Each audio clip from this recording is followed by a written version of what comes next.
दिसंबर 2024 को जब पंजाब पुलिस ने रामस्वरूप उर्फ सोढ़ी को गिरफ्तार किया तो पूरे राज्य में राहत की लहर दौड़ गई।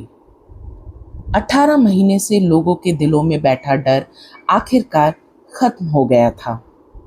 ये वही व्यक्ति था जिसने 11 निर्दोष लोगों की जान ली थी और पंजाब की सड़कों को एक खुला कब्रिस्तान बना दिया था। होशियारपुर जिले के चौरा गांव का रहने वाला ये 43 वर्षीय व्यक्ति किसी भी साधारण आदमी की तरह दिखता था, लेकिन उसके भीतर एक राक्षस छुपा बैठा था जो धीरे धीरे बाहर निकला और समाज के लिए काल बन गया। रामस्वरूप की कहानी एक साधारण पंजाबी परिवार से शुरू होती है। बचपन में वो भी दूसरे बच्चों की तरह ही था, लेकिन हाई स्कूल के दौरान उसने पढ़ाई छोड़ दी। 2005 में बेहतर जिंदगी की तलाश में वो दुबई और कतर गया, जहां उसने मजदूरी की। खाड़ी देशों से मेहनत मजदूरी करने के बावजूद वो अपने सपनों को पूरा नहीं कर सका और 1 साल बाद 2006 में निराश होकर वापस भारत लौट आया। होशियारपुर में वापसी के बाद वो दिहाड़ी मजदूरी करने लगा और बाद में सफाई कर्मी का काम भी करने लगा। शादी ब्याह हुआ, बच्चे हुए, लेकिन 2022 में उसकी जिंदगी का सबसे बड़ा झटका उसे लगा जब उसकी पत्नी और बच्चों ने उसे छोड़ दिया। इस घटना ने उसके मन में एक ऐसी कुंठा भर दी जो आगे चलकर उसके अपराधी बनने का कारण बनी। परिवार के छोड़ने के बाद रामस्वरूप का व्यवहार बदलने लगा। अकेलेपन और निराशा ने उसके मन में विकृत विचारों को जन्म दिया। 2023 के मध्य में वो अपने आपराधिक जीवन की शुरुआत करता है। उसका तरीका बेहद चालाकी भरा था। वो सड़कों पर घूमता और ट्रक ड्राइवरों, मजदूरों या चाय बेचने वालों को लिफ्ट की पेशकश करता। ये सभी लोग ऐसे थे जो अकेले सफ़र करते थे और जिनके अचानक गायब होने पर तुरंत पुलिस में शिकायत भी नहीं होती थी। अपने शिकार को कार में बैठाने के बाद वो पहले उनसे शारीरिक संबंध बनाने की मांग करता था। जब व्यक्ति मना करता तो वो पैसे मांगता था। दोनों में से कुछ भी न मिलने पर वो हिंसक हो जाता और अपने शिकार की निर्मम हत्या कर देता था। 11 हत्याओं में से 9 में से उसने गला दबाकर और 2 में पीट पीट कर लोगों को मार डाला था। रामस्वरूप की सबसे बड़ी चालाकी थी कि वो कभी भी किसी एक जगह पर 2 दिन से ज्यादा नहीं रुकता था।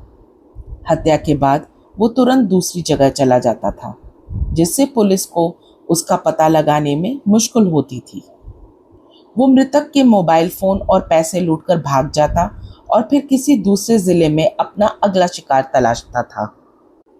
रोपड़, फतेहगढ़ साहिब और होशियारपुर जिलों में फैले उसके अपराधों ने पुलिस के लिए एक जटिल पहेली बना दी, क्योंकि शुरुआत में अलग अलग जिलों की हत्याओं के बीच संबंध स्थापित करना मुश्किल होता है।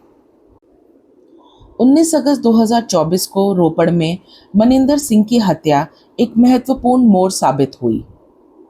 इस घटना के बाद पुलिस को घटनास्थल पर एक नारंगी रंग का दुपट्टा मिला जो रामस्वरूप की गिरफ्तारी में निर्णायक भूमिका निभाने वाला था। मृतक का मोबाइल फोन भी गायब था, जो हत्यारे के लूटपाट के मकसद को स्पष्ट करता था। रोपड़ पुलिस की विशेष टीम ने इस मामले को गंभीरता से लिया और गहरी जांच शुरू की। सीसीटीवी फुटेज का विश्लेषण किया गया, स्थानीय गवाहों से पूछताछ की गई और फोरेंसिक जांच की गई। धीरे धीरे पुलिस को एहसास हुआ कि ये कोई अकेली घटना नहीं है, बल्कि एक सीरियल किलर की करतूत है। पुलिस की मेहनत रंग लाई जब नारंगी दुपट्टे और मोबाइल फोन की ट्रैकिंग के जरिए वे रामस्वरूप के ठिकाने तक पहुंचे। दिसंबर के तीसरे सप्ताह में उसे भरतगढ़ गांव से गिरफ्तार किया गया। पहले तो वो चुप रहा, लेकिन जैसे जैसे सबूत उसके सामने रखे गए वो टूटने लगा। पूछताछ के दौरान उसने अपनी सभी अपराधों को कबूल किया और बताया उसने 14 महीने में 11 लोगों की हत्या की है। उसका तरीका हमेशा एक जैसा था, लिफ्ट की पेशकश, फिर अनुचित मांग, प्रतिरोध पर हिंसा और अंत में हत्या। उसने बिना किसी पछतावे के साथ बताया कि वो अपने शिकार से पहले शारीरिक संबंध बनाने को कहता था और मना करने पर पैसे की मांग करता था। जब व्यक्ति दोनों में से कुछ भी देने से इनकार करता तो वो उनकी हत्या कर देता था। रामस्वरूप के शिकार मुख्यतः समाज के मेहनतकश तबके से आते थे। ट्रक ड्राइवर जो लंबी यात्राओं पर जाते थे, दिहाड़ी मजदूर जो काम की तलाश में इधर उधर भटकते थे और सड़क किनारे चाय बेचने वाले छोटे व्यापारी उसके मुख्य निशाने थे। उसकी चालाकी ये थी कि वो हमेशा अकेले सफर करने वाले लोगों को चुनता था, क्योंकि वो जानता था कि इन लोगों के लापता होने की खबर देर से पुलिस तक पहुंचेगी। इससे उसे भागने का पर्याप्त समय मिल जाता और वो अगले जिले में अपना नया शिकार तलाशने में कामयाब हो जाता था। पुलिस की गिरफ्तारी के बाद मनोवैज्ञानिकों ने रामस्वरूप के व्यवहार का विश्लेषण किया और पाया कि उसके अपराधों में यौन कुंठा, आर्थिक तंगी और सामाजिक अलगाव की भूमिका थी। 2022 में परिवार के छोड़ जाने के बाद वो पूरी तरह अकेला पड़ गया था और इस अकेलेपन ने उसके मन में विकृत विचारों को बढ़ावा दिया था। वो अपनी व्यक्तिगत असफलताओं का बदला निर्दोष लोगों से ले रहा था। उसके अपराधों ने पंजाब के आम लोगों, खासकर ट्रक ड्राइवर और मजदूर वर्ग में डर का माहौल बना दिया था। लोग अजनबियों से लिफ्ट लेने से कतराने लगे थे। गिरफ्तारी के बाद रामस्वरूप को कोर्ट में पेश किया गया और उसे जेल भेज दिया गया। पुलिस अब उन सभी परिवारों को संपर्क कर रही है जिनके प्रियजनों की हत्या हुई है। हर केस में अलग से एफआईआर दर्ज की जा रही है और फतेहगढ़ साहिब तथा होशियारपुर के पुलिस भी अब इस जांच में शामिल हो चुके हैं। रोपड़ पुलिस की इस सफलता ने ये साबित किया कि धैर्य, वैज्ञानिक जांच और आधुनिक तकनीक के सहारे सबसे मुश्किल मामले भी सुलझाए जा सकते हैं। नारंगी दुपट्टे जैसे छोटे सुराग को भी गंभीरता से लेना और उस पर काम करना पुलिस की कुशलता को दर्शाता है। ये पूरा मामला समाज के लिए एक चेतावनी है कि कैसे व्यक्तिगत समस्याओं का गलत समाधान पूरे समाज के लिए खतरा बन सकता है। रामस्वरूप की कहानी ये भी दिखाती है कि मानसिक स्वास्थ्य की समस्याओं को कितना गंभीरता से लेना चाहिए और समाज में अकेले पड़ गए लोगों की मदद करना कितना ज़रूरी है।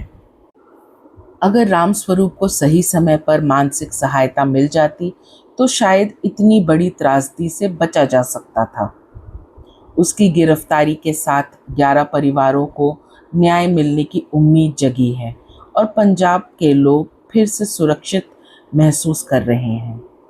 यह मामला न केवल पुलिस की कुशलता का प्रमाण है, बल्कि ये भी दिखाता है कि न्याय में देर हो सकती है, लेकिन न्याय होकर रहता है। नारंगी दुपट्टे से शुरू हुई जांच ने एक सीरियल किलर के आपराधिक करतूतों का अंत कर दिया और समाज को एक खतरनाक व्यक्ति से मुक्ति दिलाई।